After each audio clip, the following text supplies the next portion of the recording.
Most of you probably know what the FE is all about, but if not, here's a quick refresher. The FE is a cheaper, slightly spec'd down, but usually just as good alternative to the more expensive top-of-the-line flagship S series. The S20 FE was the first, and it was a fun, colorful, cheaper, near flagship phone that was wildly popular. And over the last few years, Samsung has kept keeping on with these FEs, even though their appeal has sort of fizzled out.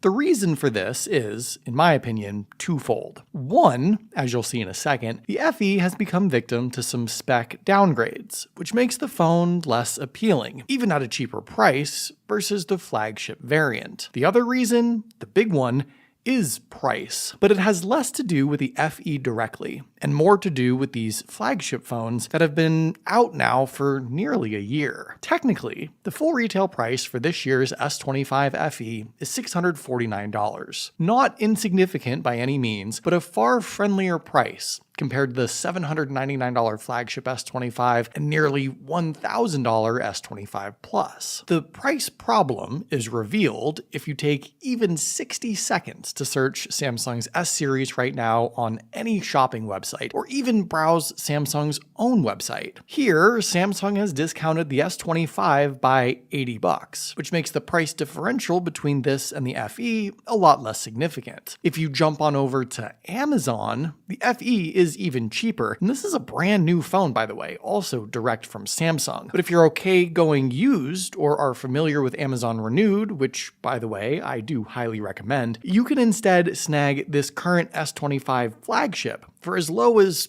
$460, which is way cheaper than the FE. And the S25 Plus is also cheaper than the FE on Amazon, which is crazy. This isn't unusual though. Samsung's S25 series has been out now for months. The new phones aren't even that far away. Samsung regularly has deals and discounts, even pre-order promotions, and when you factor in carrier deals, it's unlikely you'll ever pay full price for any of these phones, really. But the fact of the matter is that you can easily find the better phones, the flagship S25s, for a discounted price or at an even cheaper price than this brand new S25 FE. This FE will plummet in price too. All things even out eventually. But for the first few weeks or a month or two maybe, it really doesn't make sense to choose the FE if you do even the minimum amount of price comparing.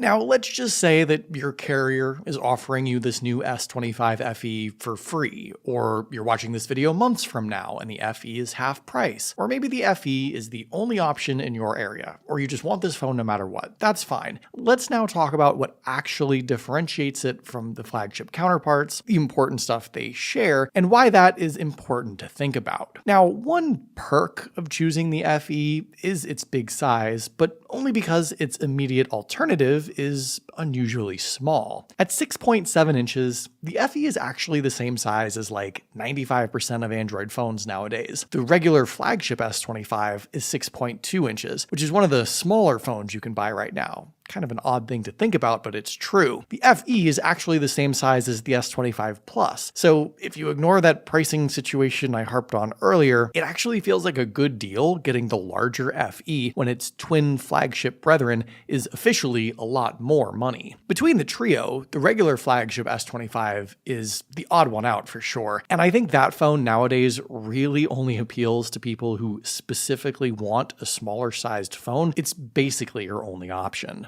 Around back, the FE kind of looks like the flagship phones, but there are a couple very small details that people like to point out. I mean, if I switched up the FE and the S25 Plus behind my back and asked you to identify them, you'd still have a hard time at a glance. They're all built from basically the same material, just a different version of Gorilla Glass Victus. They rock an all-aluminum frame. The FE just gets the bare metal look, while the flagships are a color-matched finish. And speaking of color, the blue FE is a slightly duller, grayer looking blue than all the other blue Samsung phones, which are the exact same shade. So that's kind of weird, just thought I'd point that out. And the other tiny little thing is that the FE still has that bare metal finish on the camera rings. I have no idea why, but that's the only other physical difference between these phones. Everything else is exactly the same all around. There's separate cell and network antennas on the sides of the flagship phones, but the power and volume buttons are the same, the mic holes up top are the same, and down at the bottom, the USB-C ports and speaker cutouts are all the same too. You also don't get an SD card slot on any of these phones. The FE dropped that a few years ago. And I should just quickly mention that for the storage options, the FE and the regular S25 both start at 128 gigabytes, while the S25 Plus starts at 256 gigabytes. So maybe that's an additional consideration for the Plus specifically, especially since 128 gigs of base storage is probably not enough nowadays. For whatever reason, Samsung still hasn't brought the flagship fingerprint sensor to the FE, so mark one more tally in the flagship column, I guess. It's not a huge deal. You can still unlock the FE fast enough, but it's obviously not as quick and requires that additional moment of holding your thumb down instead of a quick touch like on the flagships.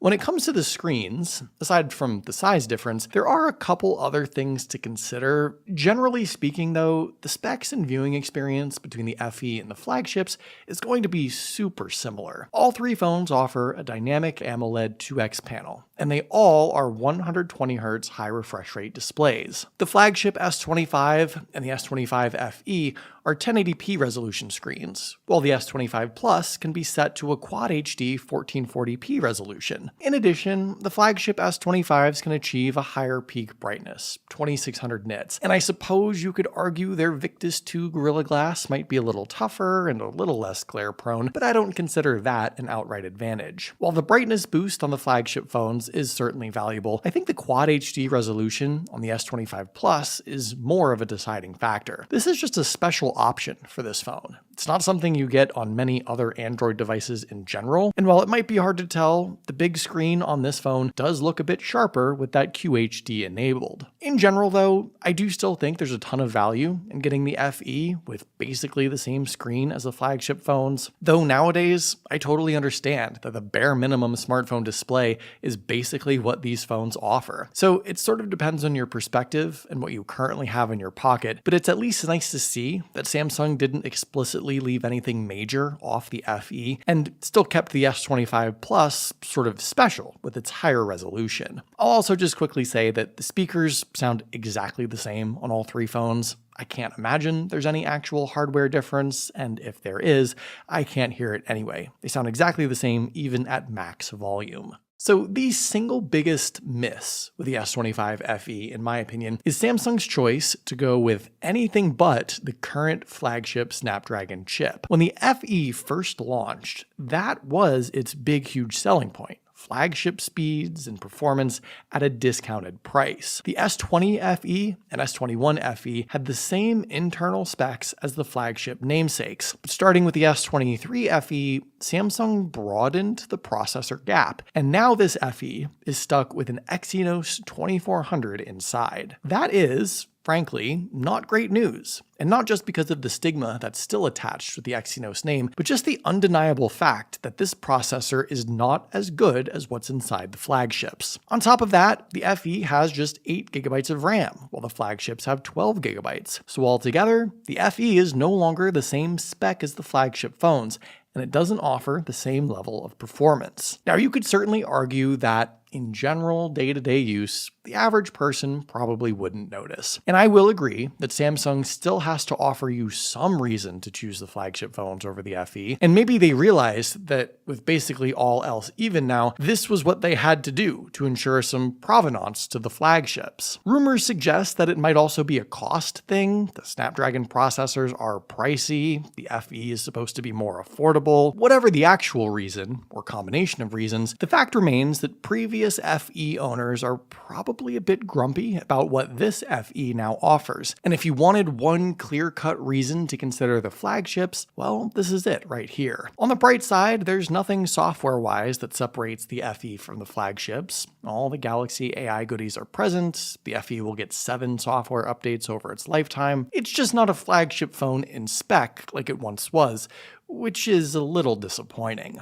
Something that's a little strange about this FE is that Samsung actually gave this phone faster charging speeds than the flagship S25, at least the smaller regular S25. The FE can charge at 45-watt wired speeds. You'll get 65% juice in about 30 minutes. The S25 Plus has that same charging speed, but the smaller regular S25 got stuck with 25-watt wired charging speeds for some unknown reason. And all three phones offer wireless charging, so no difference there. The other power-related difference, obviously, is battery size. The FE and the Plus, since they're larger phones, have a larger 4900 mAh battery inside, while the smaller S25 gets a 4000 mAh battery. That generally means the FE and the Plus will last longer than the regular S25 during day-to-day usage, and those two phones are actually pretty similar in their longevity. So I suppose if you want to put a half tally in the FE column over the regular S25, you could. Finally, something I find really interesting about the FE versus flagship situation is that on paper, the FE's camera setup is really not that different from the flagship phones. And I think this speaks more on the fact that Samsung's S25